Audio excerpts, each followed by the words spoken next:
today.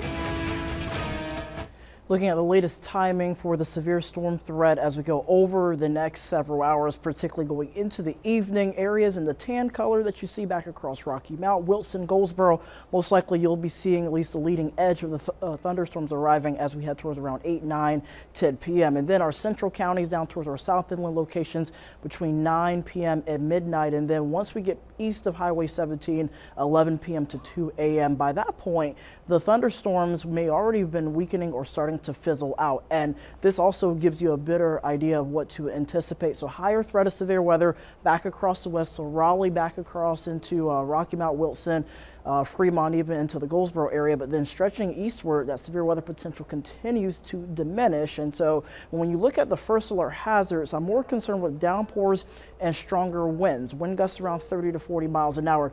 The hail threat is extremely low, and the tornado threat is also very low as well. Sometimes you just got to watch for a couple breaks within the line, but right now our first alert live radar is featuring pretty much a stable environment across the east. We have clouds and isolated showers off the coast. Meanwhile, back across northern Georgia and western North Carolina, there's some ongoing showers and a few thunderstorms, and this is encouraging. We want to see this. We want to see clouds on a severe weather afternoon. You don't want to see a lot of sunshine.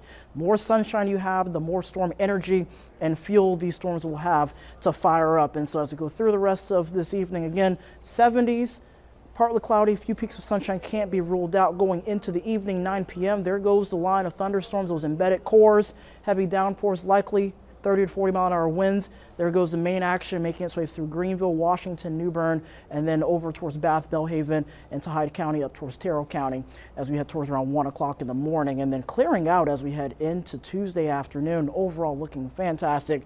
Temperatures into the 60s. Goldsboro 71 degrees, south breeze at 9 miles an hour. Overcast skies as of right now, and as we look ahead at your 8-day forecast, 60% chance of thunderstorms tonight, breezy conditions going into Tuesday, 75 degrees on Wednesday with sun and clouds, and then notice the temperatures take off Thursday and into Friday, highs into the mid to upper 80s, overnight lows into the 60s. And Russell, just as you mentioned, it's the heat that's really fueling these storms, right? Yep, absolutely. Okay. Yes, the heat today and also the energy needed. So yeah, if we are able to keep the clouds around, which so far today we've managed to hold on to that, then yes, then the severe weather threat will remain limited. But if we get out the sunshine, we clear out, then you're adding more fuel into the atmosphere for these storms to feed off of. So we want the clouds to stick around, which we're seeing right now. All right, well, thank you. And here are some of the top stories this afternoon. A state prison in Greene County remains on lockdown today, 2 days after 4 people were sent to the hospital. The SBI says it's now investigating what happened on Saturday at Eastern Correctional Institution. State prison officials say an inmate and 3 staff members at the prison were sent to the hospital after coming in contact with an unknown hazardous substance. The 4 have since been released from the hospital. Just after 4 p.m. Sunday, officials say that staff at the prison found an inmate who was under the influence of a substance.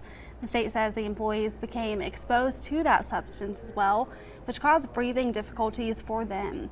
Officials say the inmate is now at Central Prison in Raleigh, but it's not known if he's facing any charges for what happened.